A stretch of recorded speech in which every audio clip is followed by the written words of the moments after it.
तुम्हें ऐसा लग रहा होगा कि मेरा जो फेस है अभी भी पिंक कलर का हो रहा है, रेड रेड कलर का हो रहा है ना? हाँ, तो वो होली की वजह से नहीं है भाई, कैमरे की वजह से है, ठीक है। कभी कभार जो कलर्स वाली सेटिंग्स होती है कैमरे की वो सही नहीं कर पाते हैं ये लोग जल्दी जल्दी में। चलिए बेटा स्टार्ट करते हैं। सबसे पहले हम समझते हैं ज्योमेट्रिक प्रोग्रेशन होता क्या है, राइट।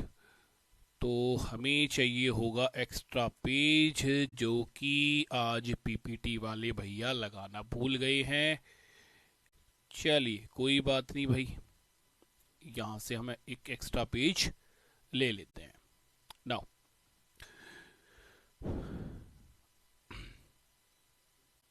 आज का जो हमारा चैप्टर है वो है जियोमेट्रिक प्रोग्रेशन।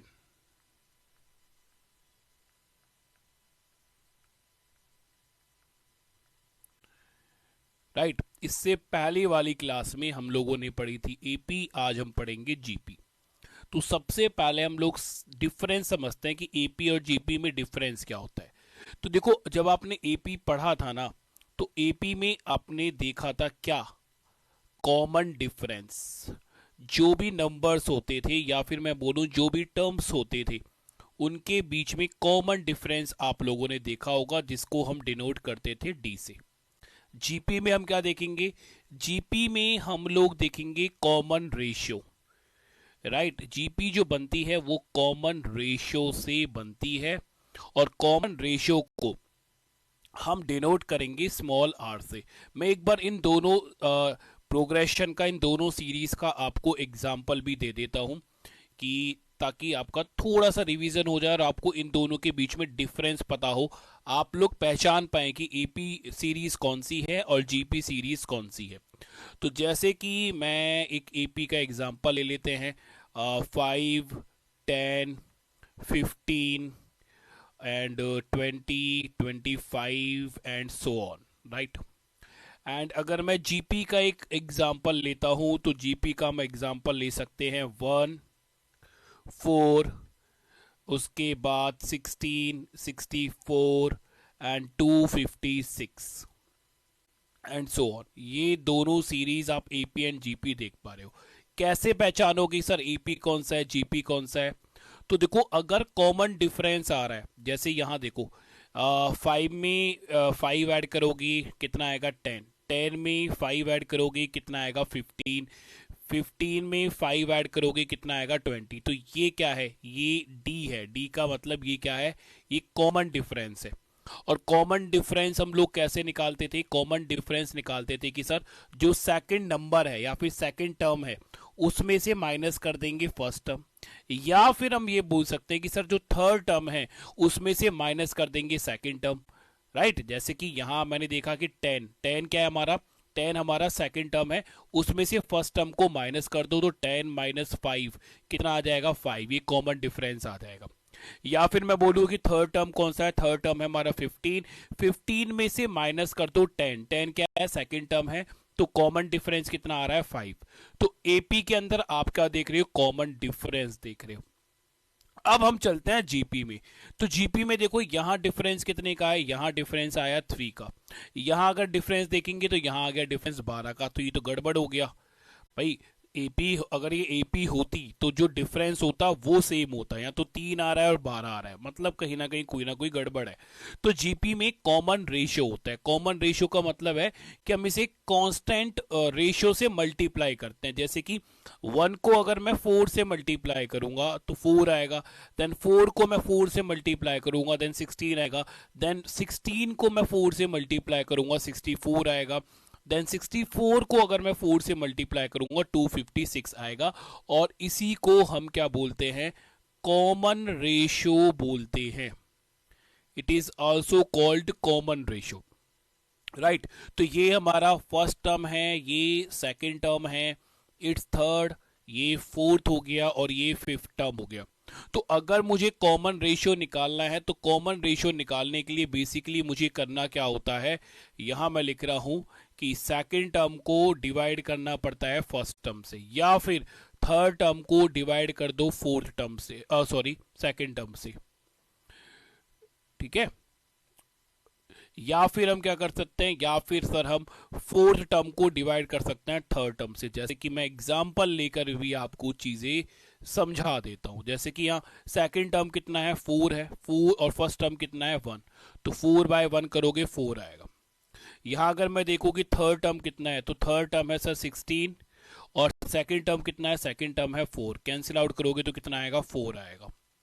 तो आगे वाले टर्म को अगर पीछे वाले टर्म से डिवाइड करने पर सेम रेशियो आ रहा है, तो वो जो सीरीज होती है, वो जो प्रोग्रेशन होती है, वो जियोमेट्रिक प्रोग्रेशन होती है।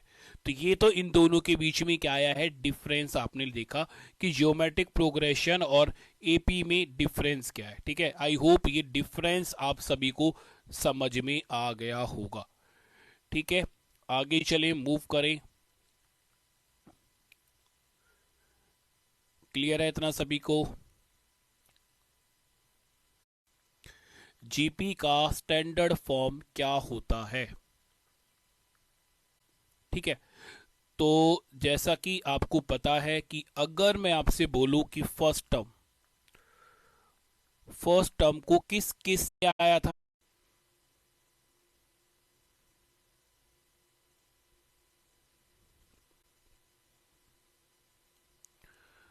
बच्चे देखो अभी क्लास हुई स्टार्ट, नेट इश्यू था।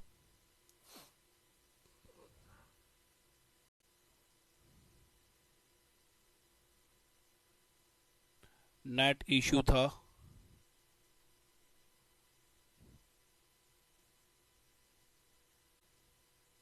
मैं एक बार दोबारा से रिवाइज कर देता हूं मुझे। ठीक है, स्टार्टिंग से मैं सारी चीजें बता देता हूं एक बार। अभी बताओ, अभी स्टार्ट हो गया ना?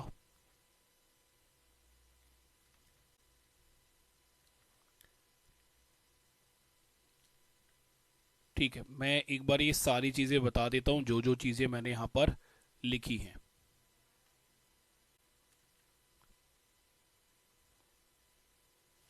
पहले मुझे बताओ, अभी क्लास स्मूथ चल रही है?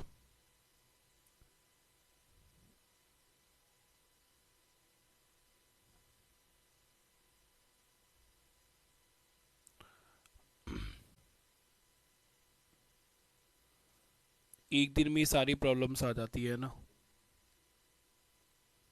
कोई बात नहीं, नेटवर्क्स इश्यूज हो ही जाते हैं ये तो।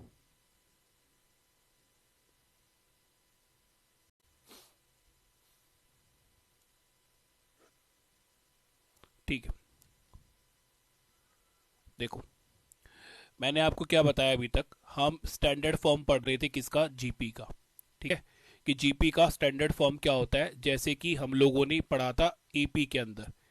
एपी में भी हमने स्टैंडर्ड फॉर्म पढ़ा था कि स्टैंडर्ड फॉर्म क्या होता है एपी का, सेम एज हम स्टैंडर्ड फॉर्म पढ़ रहे हैं किसमें, जीपी में। तो जीपी का स्टैंडर्ड फॉर्म क्या होता है, फर्स्ट टर्म हम किस चीज से डिनोट करते हैं, ए से, या फिर हम बोलते हैं टी1। कॉमन रेशियो के लिए हम कौन सा लेटर यूज करते हैं, आर। ठीक है, तो अगर मैं आपसे बात करूं कि जीपी, जीपी का अगर मुझे एक स्टैंडर्ड फॉर्म बनाना है, तो यहां मैं लिखूंगा ए। ए का मतलब फर्स्ट टर्म है। देन जो सेकंड टर्म आएगा उसमें हम क्या करेंगे, आर का मल्टीप्लाई करेंगे, कॉमन रेशियो का मल्टीप्लाई करेंगे। तो A multiply by R, second term हमारा कितना आ जाएगा, A R. Then second term में फिर हम आर का मल्टीप्लाई करेंगे, तो थर्ड टर्म कितना आएगा, ए आर स्क्वायर। तो सेम एज हम इसी तरह से जीपी बनाते हैं, A then A R, then A are square, then A R cube, then A are की पावर फोर्थ, और लास्ट में आएगा ए आर की पावर हो जाएगा n-1। ठीक है, तो इसको हम बोलेंगे ये हमारी फर्स्ट टर्म है, ये सेकंड टर्म है, ये थर्ड टर्म है, ये फोर्थ टर्म है, और ये हमारी फिफ्थ टर्म है, और ये है हमारी nth term. Right, nth term का मतलब लास्ट टर्म जो हमसे पूछा गया है, जो हमें बेसिकली फाइंड आउट करना है। तो nth टर्म का फॉर्मूला हम यहां से देख सकते हैं कि nth टर्म का फॉर्मूला होता है a और r2 की पावर n-1। तो मैंने आपको यहां ये बताया कि अगर मुझे फॉर एग्जांपल फिफ्थ टर्म निकालना है, तो फिफ्थ टर्म निकालने के लिए मैं क्या करूंगा, a और r की पावर कितना होगा, 5-1। राइट, मतलब जो हम टर्म निकाल रहे हैं, जो सी टर्म निकाल रहे हैं, वो होता है हमारे पास n। एन बेसिकली क्या है कि हमारा नंबर ऑफ टर्म्स कितने हैं, नंबर ऑफ टर्म्स कितने हैं, या फिर हम कौन सी टर्म निकाल रहे हैं वो एन डिनोट करता है। तो मैंने आपको बोला कि ये स्टेप तो लिखने की जरूरत ही नहीं है, क्योंकि यहां आप देख पा रहे हो कि एन क्या है, जो भी टर्म है आर की पावर उससे एक कम होगी। फॉर एग्जाम्पल अगर मुझे क्वेश्चन में निकालना है कि नाइन्थ टर्म बताओ क्या होगी, तो नाइन्थ टर्म क्या हो जाएगी, ए, और आर टू की पावर कितनी हो जाएगी, 8। तो 9 में से एक गया, वो आर की पावर हो जाएगी। फॉर एग्जाम्पल अगर मुझे निकालना है कि यार 21st टर्म बताओ क्या होगी जीपी के अंदर, तो वो हो जाएगी ए, और आर की पावर कितनी हो जाएगी, आर की पावर हो जाएगी 20। चलो इतनी बात मुझे एक बार सभी कमेंट करके बताओ कि सभी को क्लियर हुआ और अभी क्लास सही चल रही है, दोनों चीजें बताओ, ठीक है।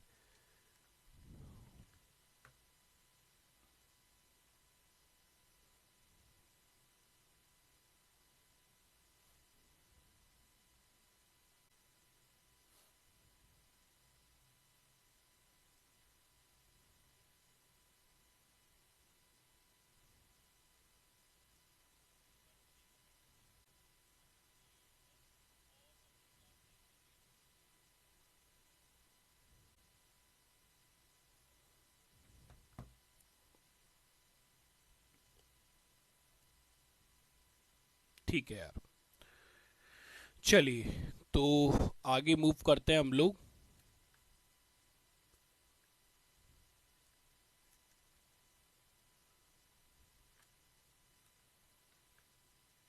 ठीक है, चलो, वेरी गुड।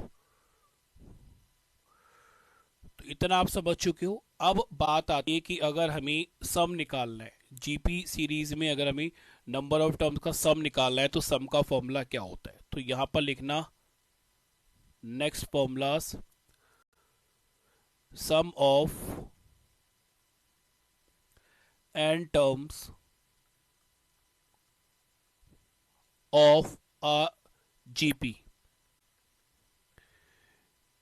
कि अगर हमें जीपी में एन टर्म्स दे रखा है तो उनका अगर हमें सम निकालना है तो उस केस में सम का जो फॉर्मूला होता है, sum of N term is equal to होता है ए, आर टू पावर होता है एन माइनस वन, अपॉन में होता है आर माइनस वन। अब इसमें ना एक थोड़ा सा लॉजिक होता है, उस लॉजिक को भी आप जरा समझ लो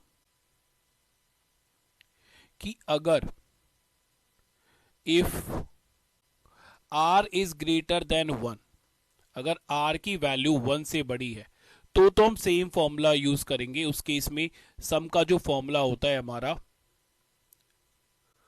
वो होता है ए, R to power N minus one upon में R minus one, same formula होगा।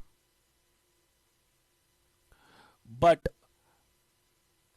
अगर आर की पावर, मतलब आर की जो वैल्यू है वो वन से छोटी है, तो उस केस में सम का जो फॉर्मूला होता है वो होता है A, one minus R to power N and one minus R. ठीक है, अब ऐसा हमने क्यों किया, इसके पीछे रीजन क्या है, इसके पीछे रीजन ये है कि मान लो यहां पर आर है, फॉर एग्जाम्पल मान लेते हैं हम हाफ है, ठीक है, आर हाफ है, और अगर मैं इस चीज में इस चीज को पुट करता हूं पहले वाले फॉर्मूले में, तो ये हो जाएगा ए, और आर है हाफ और माइनस वन हो जाएगा, राइट, और ये हो जाएगा हाफ और ये हो जाएगा माइनस वन। तो आप क्या देखोगे कि ये जो सम है वो नेगेटिव फॉर्म में आ जाएगा। भाई सिंपल सी बात है ना कि अगर छोटे नंबर में से बड़ा नंबर आप सब्ट्रैक्ट करोगे तो वो नेगेटिव आ जाएगा, माइनस आ जाएगा। दैट्स वाई हम क्या करते हैं कि आर की अगर वैल्यू बड़ी है, मतलब आर अगर एक से बड़ा है तो आर आएगा आगे, और अगर आर एक से छोटा है तो आर आएगा पीछे। तो बस इतना याद रखो, बड़ा है तो आगे, छोटा है तो पीछे। ठीक है, बस क्यों कर रहे हैं, ताकि जो सम है वो नेगेटिव फॉर्म में ना आए, क्योंकि कई बार क्या होता है ऑप्शन नेगेटिव पॉजिटिव दोनों में दे देगा। फॉर एग्जाम्पल मान लो कि आंसर आया है 20, तो ऑप्शन में आपको 20 भी मिलेगा और -20 भी मिलेगा। तो स्टूडेंट गलती कर सकता है, जल्दी जल्दी में -20 पर टिक कर सकता है। दैट्स वाई आपको ये बात याद होनी चाहिए। ठीक है, बहुत सारे स्टूडेंट ये गलती कर देते हैं। तो ये जो फॉर्मूला है, ये फॉर्मूला कब यूज करना है? ये फॉर्मूला तब यूज करना है जब नंबर ऑफ टर्म्स क्या है, फाइनाइट है, जिन्हें हम काउंट कर सकते हैं। अगर नंबर ऑफ टर्म्स इंफिनिटी है, मान लो sum of N infinity terms, infinity का तो मतलब समझते हो ना, जिसे हम काउंट ही नहीं कर सकते। अगर नंबर ऑफ टर्म्स इन्फिनिटी है तो उस केस में जीपी सीरीज का सम का फॉर्मूला क्या होगा? अब देखो, इसमें भी दो केस बनते हैं। यहां पर भी आप दो केसेस देखोगे। पहला केस है if r is greater than 1, तो उस केस में जो सम होगा वो भी क्या होगा? वो भी इंफिनिटी होगा। अगर r की वैल्यू 1 से बड़ी होती है तो उस केस में भी सम क्या होगा? r की वैल्यू अगर 1 से बड़ी है तो उस केस में सम क्या होगा? इन्फिनिटी। जैसे कि मैं एक एग्जांपल दे देता हूं आपको कि एक सीरीज है 2, 3 से मल्टीप्लाई किया कितना आया? 6, 3 से मल्टीप्लाई किया कितना आया? 18, 3 से मल्टीप्लाई किया कितना आया? 54, 3 से मल्टीप्लाई किया कितना आया? 162, और ये इसी तरह से इन्फिनिटी तक जा रहा है। तो कोई चीज अगर इन्फिनिटी तक बढ़ती जा रही है, बढ़ती जा रही है, तो उसका सम क्या होगा? इन्फिनिटी तो होगा, क्योंकि यहां हम सम निकाल रहे हैं सम ऑफ इन्फिनिटी टर्म्स, मतलब नंबर ऑफ टर्म्स या फिर नंबर्स आते जा रहे हैं, आते जा रहे हैं, और वो इन्फिनिटी तक पहुंच गया है। तो उस केस में अगर r 1 से बड़ा है और नंबर ऑफ टर्म्स इन्फिनिटी है तो सम क्या होगा? इन्फिनिटी ही होगा। बट अगर केस ये आता है कि if r is smaller than 1, अगर जो कॉमन रेशियो है वो 1 से छोटा होता है, तो उस केस में सम इन्फिनिटी नहीं होगा। उस केस में सम का फॉर्मूला होगा a upon 1 minus r. Right, उस केस में ये सम का फॉर्मूला हो जाएगा। अब आप बोलोगे सर तो कोई नंबर ऑफ टर्म्स तो इन्फिनिटी है, तो जब नंबर ऑफ टर्म्स इन्फिनिटी आते जा रहे हैं तो आर छोटा हो या बड़ा हो, सम तो हमेशा इन्फिनिटी आएगा, है ना? बट आप एक चीज समझो, मान लो मैं कोई चीज स्टार्ट कर रहा हूं 1 से, है ना? मैंने एक जीपी स्टार्ट की 1 से, पहला टर्म था 1, अब मैंने इसको मल्टीप्लाई किया, 1 को मैंने 1/6 से मल्टीप्लाई किया। कॉमन रेशियो फ्रैक्शन में भी तो आ सकता है, तो नेक्स्ट टर्म कितना हो जाएगा? 1/6, तो यहां हमने लिखा 1/6। फिर 1/6 को अगेन हम 1/6 से मल्टीप्लाई करेंगे, तो यह आ जाएगा 1/36। 1/36 को अगेन हम 1/6 से मल्टीप्लाई करेंगे, तो यह आ जाएगा 1/216। इसी तरह से हम आगे चलते रहेंगे, चलते रहेंगे, तो एक नंबर आएगा जो बिल्कुल जीरो के अप्रोक्सीमेट हो जाएगा, उसकी कोई वैल्यू ही नहीं होगी। भाई अगर आप 1 को भी मैं बोलूं 216 से डिवाइड करो तो 0.000000 पे जाएगा ये। तो जब r की वैल्यू 1 से छोटी होती है तो जो इन्फिनिटी वाला जो हमारा टर्म आएगा या फिर जो लास्ट वाला टर्म होगा वो जीरो के इक्वलेट हो जाता है, जीरो के बराबर हो जाता है। तो उस केस में हम उसका सम फाइंड आउट कर सकते हैं। तो यहां हम सम कैसे फाइंड आउट कर पाएंगे? इस वाले फॉर्मूले से। भाई सम का फॉर्मूला है सर a अपॉन में 1 माइनस आर। तो a का मतलब क्या होता है भाई? a का मतलब होता है फर्स्ट टर्म, फर्स्ट टर्म कितना है? 1, तो यहां पर 1 आया। 1 माइनस आर क्या है हमारा? आर है sir common ratio. Common ratio कितना लेट किया था हमने यहाँ पे? 1/6, तो 1/6 से माइनस करोगे। आई होप यहां पर आपको दिखाई दे रहा होगा। लो मैं यहां से हट जाता हूं, ठीक है? तो अब माइनस करने पर ये कितना आएगा? 1, और अपॉन में कितना आएगा? 5/6, और अपॉन के अपॉन में अगर कोई नंबर है तो वो ऊपर चला जाएगा, तो ये कितना आएगा? 6/5, और ये आंसर आ जाएगा। ठीक है, ये आंसर आ जाएगा। यहां आपने क्या निकाल दिया है? यहां आपने सम निकाल दिया है इन्फिनिटी टर्म्स का, बट उसमें आर क्या था? आर 1 से छोटा था। बट अगर आर बड़ा होता है तो सम भी क्या होगा? इन्फिनिटी ही होगा। जल्दी से, ये दोनों बहुत इंपॉर्टेंट कॉन्सेप्ट हैं जीपी के अंदर, इनको एक बार नोट कर लो। अगर कोई डाउट है तो वो आप पूछ सकते हो तुरंत। ठीक है, करिए इन्हें नोट।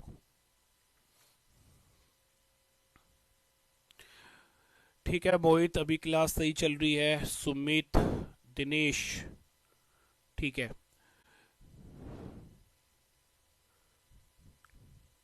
ज्योति का कमेंट आया है, सर क्लास को क्या हो रहा है? अभी क्लास सही चल रही है ज्योति।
चलिए मूव करें आगे अब।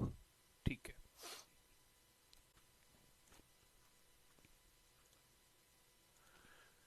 ठीक है। तो ये था बेसिक। अब सीधा क्वेश्चंस पर हम लोग मूव करते हैं, और ये रहा हमारा फर्स्ट क्वेश्चन आपकी स्क्रीन पर। क्या कह रहा है फर्स्ट क्वेश्चन, जरा समझते हैं। बोल रहा है फाइंड द नाइन्थ टर्म। हमें नौवीं संख्या बतानी है, या नौवा पद हमें बताना है। किसमें? इस सीरीज में। सीरीज है हमारे पास 5, 10, 20 एंड उसके बाद है 40। तो अगर आप सीरीज को देखोगे तो ये एक जीपी सीरीज है। जीपी सीरीज कैसे पता चलेगा कि 2 का मल्टीप्लाई है? 2 का मल्टीप्लाई, 2 का मल्टीप्लाई और 2 का मल्टीप्लाई। तो 2 का अगर मल्टीप्लाई हो रहा है तो इट्स मीन क्या है? कॉमन रेशियो है। कॉमन रेशियो कितना है यहाँ पर? कॉमन रेशियो है यहाँ पर हमारे पास 2। ठीक है, तो हम यहाँ पर ये बोल सकते हैं कि सर कॉमन रेशियो जो है वो यहाँ पर 2 आ रहा है। क्लियर है? तो अगर मुझे नाइन्थ टर्म निकालना है तो nth टर्म का फॉर्मूला क्या था भाई? आप बोलोगे सर nth टर्म का फॉर्मूला था a, और 8 की पावर होती थी n-1।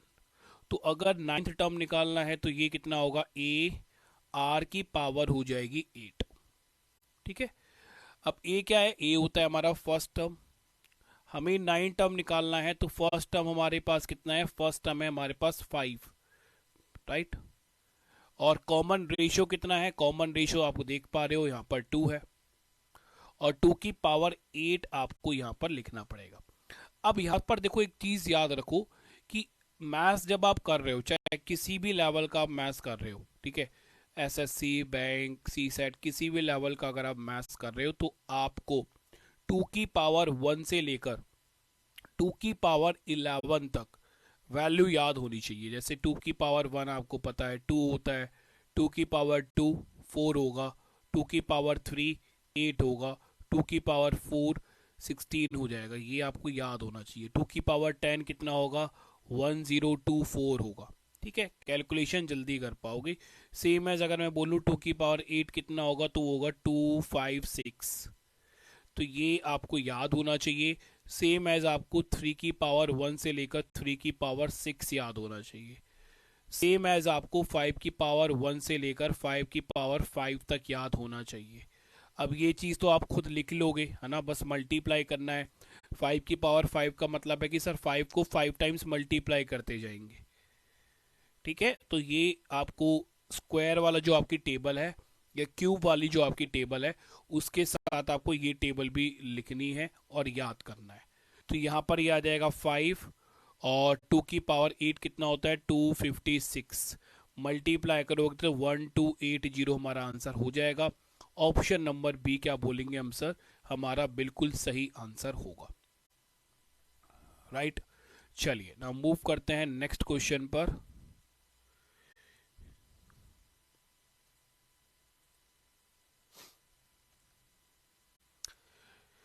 ओके यार, नेक्स्ट क्वेश्चन है आपकी स्क्रीन पर। क्या बोल रहा है? If the first term of GP is 20।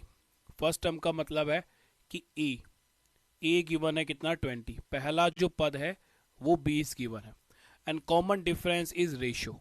अच्छा, कॉमन डिफरेंस को हिंदी में क्या बोलते हैं? सार्व अनुपात। शायद मैंने पहले बताना भूल गया हूँ, अब लिख लेना कि कॉमन रेशियो को हिंदी में बोलते हैं सार्व अनुपात, जो कि कितना दे रखा है 4। तो हमें फिफ्थ टर्म बतानी है कि इस जीपी की पांचवा पद कौन सा होगा। तो यहाँ पर हम लिखेंगे T5 और ये होगा ए आर की पावर कितना हो जाएगा 4। तो फर्स्ट टर्म है 20 मल्टीप्लाई बाय आर कितना है 4, और ये हो जाएगा 4 की पावर 4। अब 4 की पावर 3 तो सभी को याद होगा ना, 4 की पावर 3 होता है 64। बस अब आपको 4 की पावर 4 निकालना है, तो 64 को 4 से और मल्टीप्लाई कर दो तो 256 आ जाएगा। तो ये हो जाएगा 20 मल्टीप्लाई बाय 256, मल्टीप्लाई करोगे तो 5120 हमारा आंसर हो जाएगा। ऑप्शन नंबर बी क्या होगा हमारा? बिल्कुल सही आंसर होगा। Option number B is a right answer.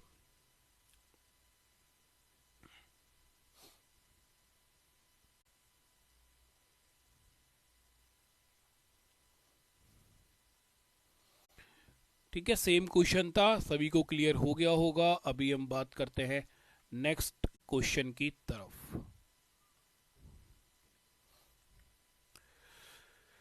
चलिए भाई, ये रहा आपकी स्क्रीन पर next question. UP PCS CSAT 2021 का क्वेश्चन है। तो जो पीवाईक्यू आते जा रहे हैं वो मैं साथ के साथ करवा देता हूँ। क्वेश्चन में बोल रहा है इफ फर्स्ट टर्म इज 216, मतलब ए की वैल्यू हमें दे रखी है 216। कॉमन रेशियो आर हमें दे रखा है 5/6। What is the fourth term of GP? तो फोर्थ टर्म हमसे पूछ रहा है। अगेन हम बोलेंगे कि सर अगर हमें फोर्थ टर्म बताना है तो ये हो जाएगा ए, और आर की पावर कितनी हो जाएगी 3। फर्स्ट टर्म कितना है 216, और आर कितना है 5/6 की पावर कितना आ जाएगा 3।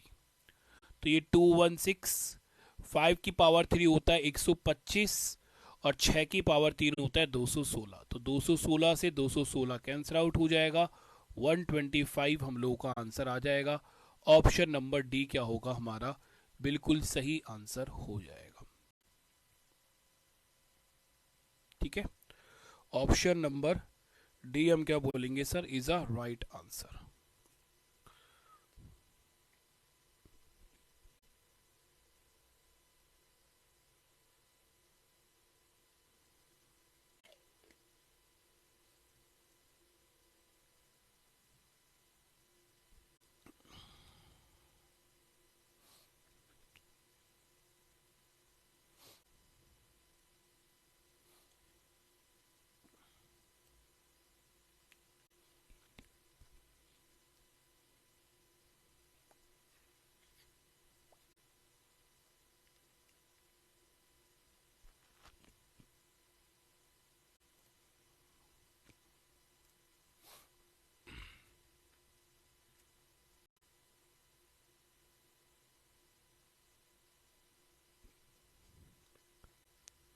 ओके,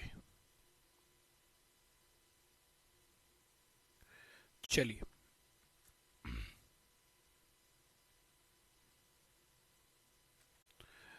नेक्स्ट क्वेश्चन यार आपकी स्क्रीन पर। ये बहुत अच्छा क्वेश्चन है, और ये भी यूपीएससी सीसैट में आया हुआ क्वेश्चन है। राइट, यहाँ पर टाइपिस्ट लिखना भूल गए हैं ईयर। चलो, तो अब ये क्वेश्चन देखो। इस क्वेश्चन में बोल रहा है product of first 3 terms of GP is 21/2, then find the first term. अच्छा, 21/2 नहीं होगा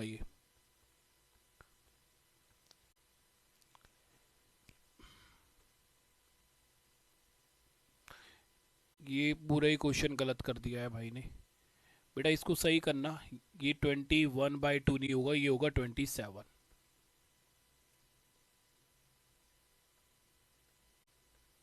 ठीक है, चलो। तो क्वेश्चन में बोल रहा है कि एक जीपी के पहले 3 जो टर्म्स है उनका जो मल्टीप्लाई है वो 27 है, तो हमें फर्स्ट टर्म बताना है, फर्स्ट टर्म क्या होगा। तो अगर हम जीपी लिख रहे हैं तो हमें पता है कि सर देखो हम ऐसे लिख सकते हैं, फर्स्ट टर्म क्या होता है हमारा आर मल्टीप्लाई, सेकेंड टर्म कितना होगा ए आर, और थर्ड टर्म क्या होगा a are square, equal to कितना है 27 के इक्वल हमें दे रखा है। कोई दिक्कत? ये फर्स्ट टर्म है, ये सेकेंड टर्म है, ये थर्ड टर्म है, इनका मल्टीप्लीकेशन, इनका प्रोडक्ट 27 हमें गिवन है। तो अगर हम इनको मल्टीप्लाई करेंगे तो ए मल्टीप्लाई बाय ए, ये हो जाएगा ए क्यूब, और r multiply by r square हो जाएगा आर क्यूब, इक्वल टू कितना आएगा 27। तो अगर मैं इस क्वेश्चन को इस तरह से यहां तक करता हूं तो यहां आकर मैं चीजों में फंस जाता हूं, ठीक है, क्योंकि यहां मेरे पास दो वेरिएबल्स आ गए, एक तो ए बी वेरिएबल है और एक आर बी वेरिएबल है। तो इससे आगे मैं इस क्वेश्चन को अब सॉल्व नहीं कर पाऊंगा इस तरह से। तो अब हम क्या करें सर? तो देखो, जब भी आपको इस तरह का क्वेश्चन आएगा तो आपको ये बात याद रखनी पड़ेगी कि पहले 3 टर्म्स जो आप लोगों को लेट करना है, जो मानने हैं, वो आपको मानना है। सेकेंड टर्म मानना है आपको ए, फर्स्ट टर्म आपको मानना है ए अपॉन आर, और थर्ड टर्म आपको मानना है ए आर। ठीक है, अगर आप अब यहां देखोगे तो हो क्या रहा है कि सर अगर मैं ए आर में आर का मल्टीप्लाई कर देता हूं तो आर से आर कैंसिल आउट हो जाएगा, ये आर आ जाएगा सेकेंड टर्म। फिर ए में मैं आर का मल्टीप्लाई करता हूं तो ए आर आ जाएगा। तो ये हमारा फर्स्ट टर्म है, ये हमारा सेकेंड टर्म है, ये हमारा थर्ड टर्म है, और इनका मल्टीप्लीकेशन 27 दे रखा है। अब ऐसा लेट करने से क्या हेल्प हुई? ये लेट करने से हेल्प ये होगी आपकी कि आप देखोगे कि सर आर से आर कैंसिल आउट हो जाएगा, और यहाँ ए मल्टीप्लाई ए क्या बचेगा, ए क्यूब बचेगा, और ए क्यूब कितने के बराबर होगा, 27 के बराबर हो जाएगा। अगर ए क्यूब की वैल्यू 27 के बराबर है तो ए कितने के बराबर आएगा, ए आ जाएगा 3 के बराबर, और यही क्या होगा, हम लोगों का आंसर हो जाएगा ऑप्शन नंबर सेकंड। क्वेश्चन में पूछा था फर्स्ट टर्म क्या है, first term is denoted by A से ही हम फर्स्ट टर्म को डिनोट करते हैं, आंसर क्या आ जाएगा ए।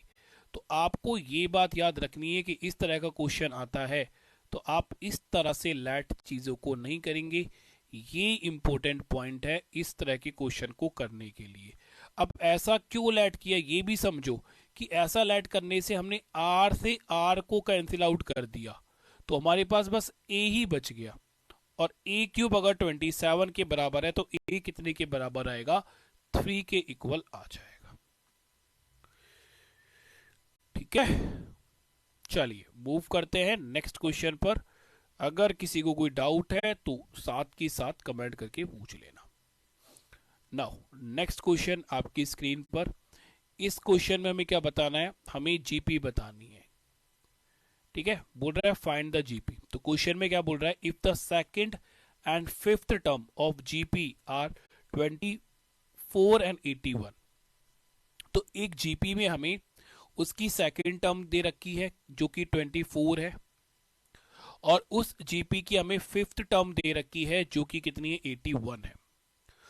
तो सेकंड एंड फिफ्थ टर्म तो हमें गिवन है, हमें जीपी बतानी है कि जीपी कौन सी है। तो आप बोलोगे सर सेकंड टर्म 24 कहां दिखाई दे रहा है, सेकंड टर्म जो है वो 24 कहीं दिखाई दे रहा है आपको? हाँ, एक ही ऑप्शन में दिखाई दे रहा है, ये वाला, तो यही आंसर हो जाएगा। यहाँ सेकंड टर्म 16 है, यहाँ 12 है, यहाँ 23 है, तो ऑप्शन ही बहुत ही सिंपल से बना दिए। ठीक है, इस क्वेश्चन के ऑप्शन ही बड़े सिंपल से बना दिए। क्वेश्चन में बोला भी है कि सेकंड टर्म 24 है और ए के ऑप्शन में 24 है, तो भाई ऑप्शन का भी हेल्प आप ले सकते हो। बट मान लो कि सर अगर 2 से ज़्यादा ऑप्शन में सेकंड टर्म हमें 24 दिख रहा होता तो हमें सॉल्व करना होता ना, और उस केस में हम इसको सॉल्व कैसे करते, तो अब वो समझो। ठीक है, हमें सेकंड टर्म दे रखा है और सेकंड टर्म को हम लोग लिख सकते हैं क्या, ए आर। भाई जितना भी नंबर ऑफ टर्म्स है आर में, उसमें से -1 करना है। तो ए आर कितने के बराबर है, ए आर मतलब सेकंड टर्म है 24 के बराबर। अगर मैं आपसे बोलूं फिफ्थ टर्म को हम कितना लिख सकते हैं, तो फिफ्थ टर्म को हम लिख सकते हैं ए आर की पावर 4, और ये कितने के इक्वल होगा, ये 81 के बराबर होगा। तो मैंने अब एक चीज देखी कि दोनों ही टर्म्स में एक चीज कॉमन है। क्या कॉमन है, आर, सॉरी आर नहीं ए, यहाँ ए कॉमन है, यहाँ ए कॉमन है। अगर मैं ए को ए से कैंसिल आउट कर दूं तो मेरे पास केवल आर ही बचेगा। और ए को हम ए से कैसे कैसे कैसे कैंसिल आउट कर सकते हैं, जब हम इन दोनों टर्म्स को डिवाइड करेंगे। राइट भाई, मेरे पास दो वेरिएबल है और मैं क्वेश्चन को तभी सॉल्व कर पाऊंगा आगे जब मेरे पास एक ही वेरिएबल रह पाए।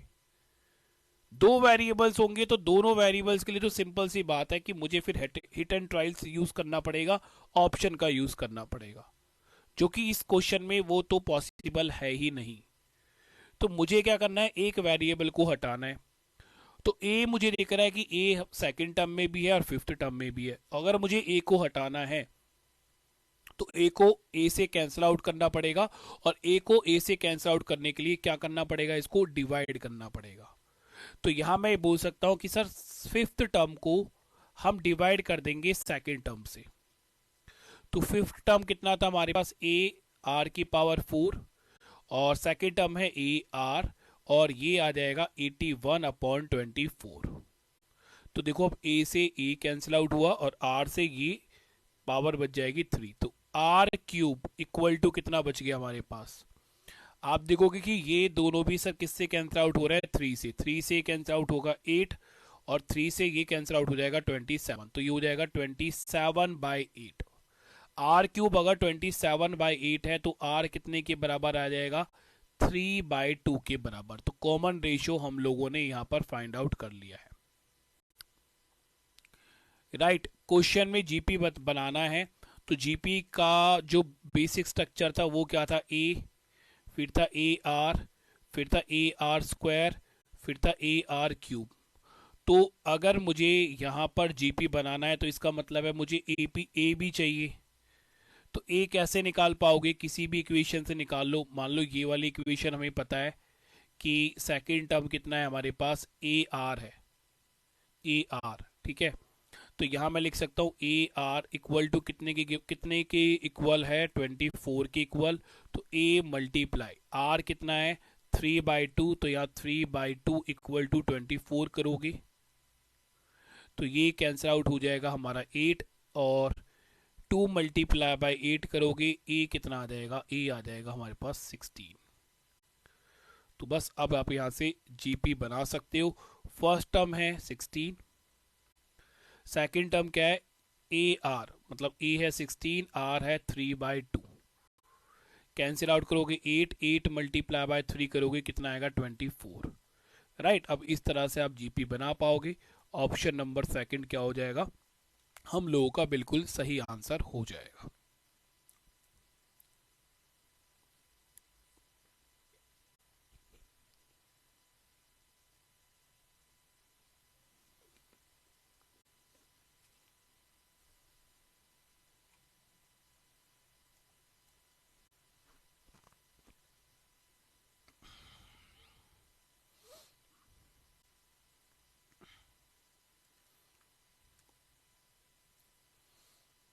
बताओ सभी, क्लियर और नॉट।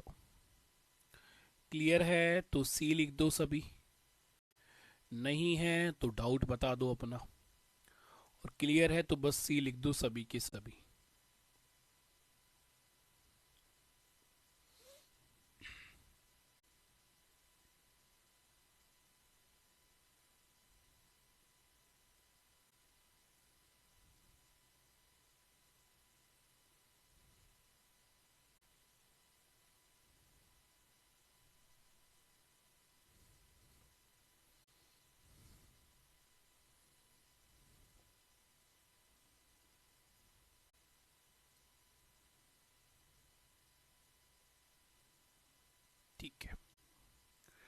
मोहित सी, सुमित सी।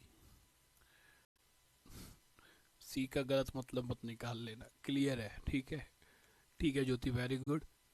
चलिए, नाउ आगे मूव करते हैं हम लोग। ठीक है, अब हम यहाँ पर निकालना सीखेंगे नंबर ऑफ टर्म्स। और नंबर ऑफ टर्म्स किससे डिनोट करते थे हम लोग? एन से। बताया था ना मैंने कि एन का मतलब होता है नंबर ऑफ टर्म्स या फिर कौन सी लास्ट टर्म है। ठीक है, तो पहला क्वेश्चन देखा जाए भाई, बिल्कुल देखा जाएगा। और ये रहा इस क्वेश्चन का, इस टाइप का पहला क्वेश्चन। बोल रखा है the number 2048 is which term in the following geometric progression.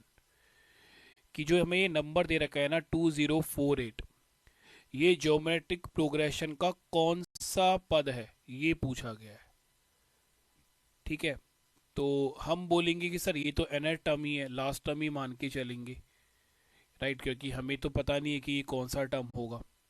तो हम लोग अपनी तरफ से इसको क्या लेके चलेंगे कि सर ये है nth टर्म। और nth टर्म का फॉर्मूला क्या होता था? T n equal to a, are की पावर क्या होगा? N minus one. तो ये nth टर्म हमने कितना माना है, ये जो हमें गिवन है, राइट। nth टर्म का मतलब लास्ट टर्म। तो ये हो गया 2048 इक्वल टू, फर्स्ट टर्म क्या है? फर्स्ट टर्म 2 है, यहाँ पर आप देख पाओगे, है ना। इस जीपी का फर्स्ट टर्म 2 है, तो 2 से मल्टीप्लाई किया। आर आप निकाल लो, कॉमन रेशियो क्या है भाई? 4 से तो मल्टीप्लाई किया गया है, 2 को 8 से मल्टीप्लाई, 2 8 बन रहा है मतलब 4 से मल्टीप्लाई, 8 32 बन रहा है मतलब 4 से मल्टीप्लाई, 32 128 बन रहा है मतलब 4 से मल्टीप्लाई, 4 से मल्टीप्लाई का मतलब कॉमन रेशियो। तो कॉमन रेशियो कितना आएगा? 4, और ये आ जाएगा n माइनस वन। नाउ 2 से कैंसिल आउट करोगे तो ये आएगा हमारे पास 1024 इक्वल टू 4 की पावर आएगा n माइनस वन। ठीक है, अगेन देखो 4 की पावर अगर आपको याद है तो आप बोलोगे सर देखो 4 की पावर 2 हमें याद है 16 होता है, क्यूब कितना होता है? 64 होता है। 4 की पावर 4 अभी हमने कुछ क्वेश्चन पहले यूज़ किया था, 256 होता है। 4 की पावर 5, 4 की पावर 5 के लिए इसको हमें 4 से और मल्टीप्लाई कर देना है। तो 24 आया, 4 आया, 2 आया, फिर 20, 20 में 2 जोड़ोगे 22, 2 आ गया, 8 में 2 जोड़ोगे 10 आ गया। तो 1024, 1024 बेसिकली क्या है? 4 की पावर 5 है। तो इसको हम कितना लिख सकते हैं? इसको लिख सकते हैं 4 की पावर 5 इक्वल टू कितना है? 4 की पावर n माइनस वन। तो बेस सेम है तो हम बोलेंगे पावर इक्वल होंगी। अगर बेस सेम है तो हम क्या बोलेंगे? सर पावर इक्वल होगी। तो यहां हम क्या बोल सकते हैं कि n minus one equal to कितना है? इक्वल टू 5 के बराबर है। ठीक है, अगर हमारा बेस सेम होता है, ये बेस है, बेस नंबर, तो पावर्स क्या होती है? इक्वल हो जाती है। तो यहां हमने n माइनस वन इक्वल रखा है 5 के। तो n कितने के बराबर आएगा? n आ जाएगा sir 5 plus one, minus one वहां जाकर प्लस हो जाएगा। आंसर कितना आएगा? 6। ऑप्शन नंबर डी क्या होगा हमारा? बिल्कुल सही आंसर होगा। हमसे पूछ रहा है कि ये जो है ये कौन सा पद है, हम बोलेंगे छठवां पद है, आंसर आ जाएगा। क्लियर और नॉट?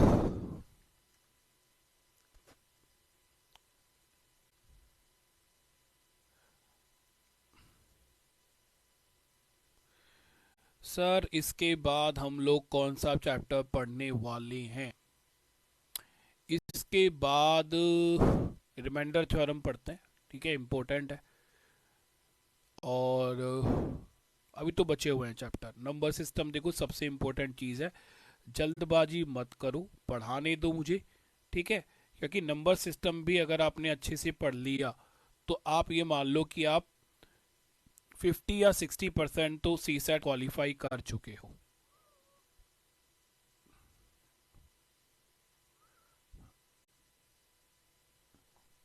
किसी को जल्दबाजी तो नहीं है?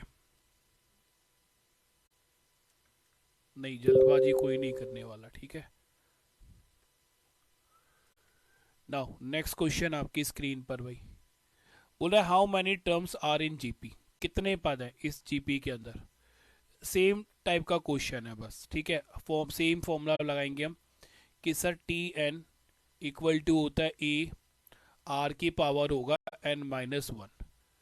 तो ये लास्ट टर्म है तो इसको हम लास्ट टर्म मानेंगे 39366 इक्वल टू ए होगा यहाँ पर 6 और आर देखो कितना है, 6 से 18 बनाया मतलब 3 से मल्टीप्लाई, 18 से 54 बनाया मतलब 3 से मल्टीप्लाई, तो 3 की पावर होगा n माइनस वन। 6 से इसको कैंसिल आउट करोगे तो ये आएगा 6 5, उसके बाद फिर 6 आ रहा है और फिर 1 आ रहा है और ये 3 की पावर हो जाएगी n माइनस वन। अब देखो 3 की पावर कितना, 3 की पावर है कि वो 6 5 6 1 के इक्वल हो जाए। तो मैंने बोला देखो 3 की पावर 6 तक तो आपको चीजें याद होनी चाहिए, ठीक है। ज्योति क्लियर है बच्चे? नो सर आप बोल रहे हो मतलब क्लियर है ना, कोई डाउट तो नहीं है? चलो तो 3 की पावर देखो याद होनी चाहिए। अब आपको 3 की पावर 3 तो याद ही होगा ना, कितना होता है 27 होता है। 3 की पावर 4 भी याद होना चाहिए, 81 होता है, ठीक है। 3 की पावर 5 की बात अगर हम करें तो 3 से मल्टीप्लाई करोगे 3 और 24 243 होता है। 3 की पावर 6 की बात अगर हम करें तो 3 से मल्टीप्लाई करो दोबारा से तो ये हो जाएगा 9, 9 के बाद ये 2 1, 3 से ये 7 हो जाएगा, 279 हो जाएगा। 3 की पावर 7 करोगे देन 3 से मल्टीप्लाई करोगे तो कितना आएगा यहाँ पर 7 कितना गया 2, फिर 3 से 6 कितना गया 8, 3 से 21 ये आ जाएगा।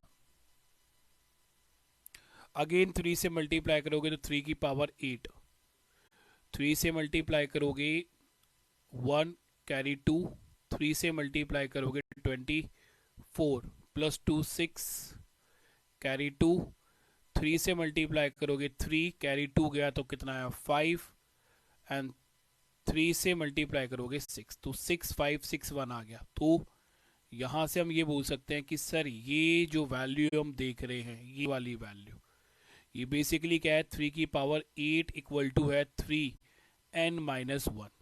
तो n माइनस वन 8 के बराबर है, n कितना आएगा 9 के बराबर, तो 9 हमारा आंसर हो जाएगा। Option number D is a right answer. Okay बेट, ठीक है बच्चे, वेरी गुड।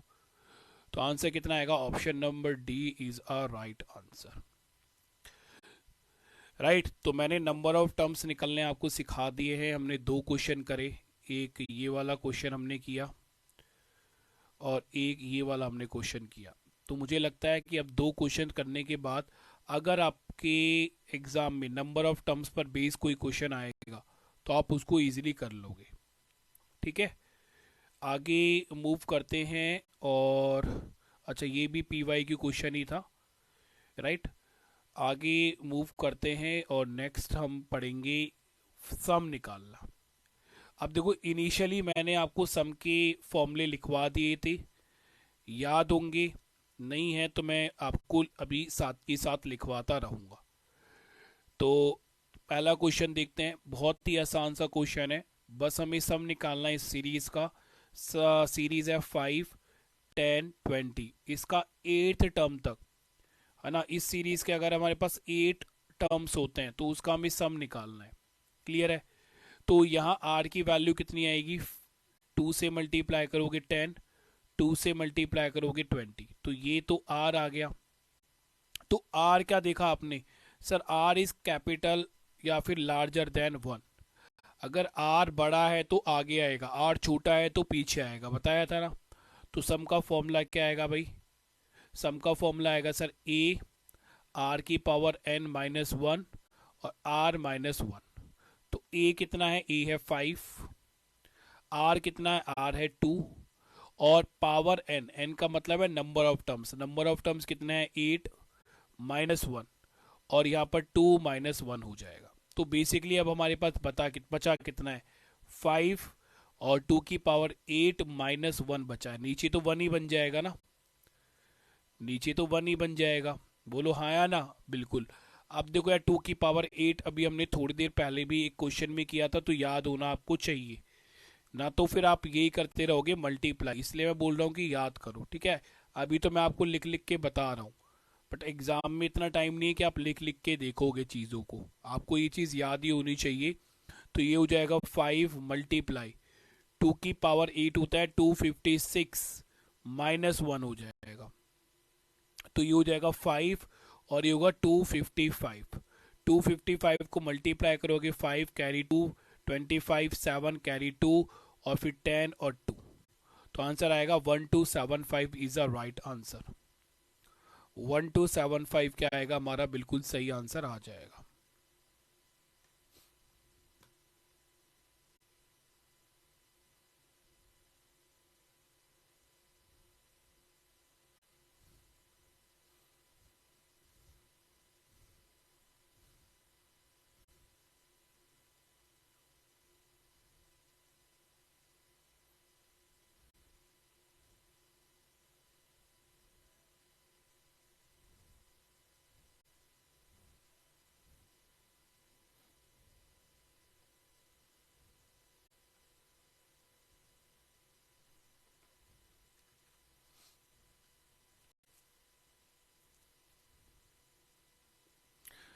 जी सुमित जी, बिल्कुल।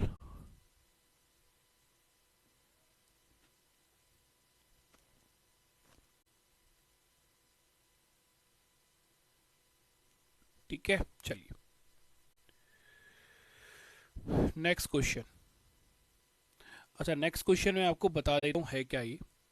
नेक्स्ट क्वेश्चन में आपको ये बोल रखा है कि 9 की पावर है 1/3, फिर ये मल्टीप्लाई है, ठीक है, मल्टीप्लाई है बीच में, फिर ये 9 है, 9 की पावर है 1/9, फिर मल्टीप्लाई है, फिर है ये 9 की पावर 1/27, और ये चीज इन्फिनिटी तक चल रही है ऐसे ही।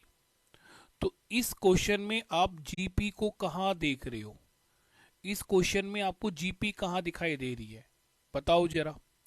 तो आप देखोगे सर इस क्वेश्चन में जीपी मुझे यहाँ ऊपर दिखाई दे रही है। 9 तो सेम ही ना, ये 9 तो सेम ही रहेगा। जैसे अगर मैंने लिखा 9 की पावर 1 मल्टीप्लाई बाय 9 की पावर 2 मल्टीप्लाई बाय 9 की पावर 3, तो आप इसको कैसे लिख सकते हो सर, 9 बेस सेम है, अगर बेस सेम है तो पावर ऐड होती है, तो ये पावर होगा 1 + 2 + 3। याद है, बहुत बार कर चुके हैं ये चीज हम लोग, कि अगर बेस सेम होती है तो पावर ऐड होता है, यूनिट डिजिट में भी ये चीज मैंने आपको बताई थी। तो यहाँ इस क्वेश्चन में भी हमने क्या देखा कि सर इस क्वेश्चन में बेस नंबर तो सेम है जो कि 9 है, बट पावर हमने देखा कि पावर जो है वो जीपी में है, पावर जीपी में चल रहा है, 1/3, 1/9, 1/27। तो मैं केवल पावर पे फोकस करूंगा, क्योंकि आगे अगर मैं इसको लिखता हूं तो ये हो जाएगा 9 और पावर होगा 1/3 प्लस 1/9 प्लस 1/27, और ये प्लस अप टू रहेगा इन्फिनिटी तक। अब आपको याद है कि अगर कोई सीरीज इन्फिनिटी तक जा रही है तो उसके सम का फॉर्मूला क्या होता था। तो बेसिकली देखो, मुझे अभी 9 से कोई मतलब नहीं है यहाँ पर, अभी यहाँ पर हमें 9 से कोई मतलब नहीं है, अभी हमें इस जीपी से मतलब है, इस जीपी से। इस जीपी पर फोकस करो जो कि पावर बनी पड़ी है 9 की। तो इस जीपी का अगर मुझे सम निकालना है, मैं यहाँ लिख ही रहा हूँ कि इस जीपी का अगर मुझे सम निकालना है 1/3 प्लस 1/9 प्लस 1/27 और अप टू इन्फिनिटी तक है। तो इन्फिनिटी के लिए सम का फॉर्मूला क्या होता था, सम का फॉर्मूला होता था सर उस केस में ए अपॉन में 1 - आर, याद है, होना चाहिए। अच्छा, आर कितना आएगा, देखो आर आ रहा है सर 1/3, 1/3 को 1/3 से मल्टीप्लाई करोगे 1/9 आएगा, 1/9 को 1/3 से मल्टीप्लाई करोगे 1/27 आएगा, तो आर है 1/3। तो यहां से सम निकाल सकते हैं, बिल्कुल निकाल सकते हैं। तो सम निकालने के लिए सबसे पहले हम क्या लिखेंगे, ए, ए कितना है, ए है 1/3, तो यहाँ पर 1 आया, यहाँ पर 3 आया। ब्रैकेट में बना लेता हूँ 1 माइनस, भाई आर भी कितना है 1/3 है, तो 1 माइनस 3 हो जाएगा। इसको आगे सॉल्व करोगे तो ये 1 अपॉन में कितना आएगा 3, और ये कितना आ जाएगा, ये आ जाएगा 2/3। तो 3 से 3 कैंसिल आउट हुआ, और ये जो सम आया है वो कितना आएगा 1/2 आ जाएगा। तो ये जो जीपी है ना, इसका सम, इस जीपी का जो सम आया है, इस जीपी का जो सम आया है वो आया 1/2। ठीक है, दिखाई दे रहा है। इस जीपी का जो सम आया है वो कितना आ रहा है 1/2। ठीक है, अब अगर इसका सम 1/2 आया है तो इसको मैं आगे कितना लिख सकता हूं, मैं लिख सकता हूं सर 9, और इस पूरे पावर का जो सम आया है वो आया है 1/2, तो इसको लिख सकता हूं मैं 1/2। और पावर 1/2 है कि इसका मतलब क्या होता है कि सर ये रूट है, रूट है। ठीक है, अगर मैं यहाँ इस बॉक्स में आपको बता रहा हूं, अगर नहीं पता है आपको, कि अगर मैंने रूट ए लिखा हुआ है तो इसका मतलब होता है ए की पावर हाफ। अगर मैंने यहाँ पे लिखा है 10 रूट 10, तो इसका मतलब है 10 की पावर हाफ। तो ये हाफ पावर का मतलब रूट होता है, और रूट 9 कितने के बराबर होगा, रूट 9 3 के बराबर होगा। तो इस क्वेश्चन का आंसर कितना आएगा, इस क्वेश्चन का आंसर आ जाएगा 3, ऑप्शन नंबर फर्स्ट हमारा क्या होगा, आंसर आ जाएगा। चलिए यार, सभी बताओ ये बात क्लियर है या नहीं है सभी को। ठीक है, ये बात बताओ क्लियर है, अगर क्लियर है तो वाई लिख दो जल्दी से, देन हम आगे की तरफ मूव करते हैं इस क्वेश्चन के बाद।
ठीक है भाई, सभी का वाई आ ही रहा है, इट्स मीन किसी को डाउट नहीं है। तो आगे हम लोग मूव कर सकते हैं।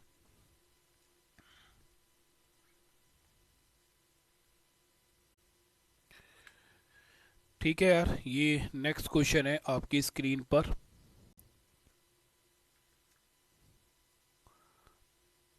तो इस नेक्स्ट क्वेश्चन में क्या बोला गया है, a man gives 100 rupees on first day, 50 rupees on second day, 25 rupees on third day, and so on.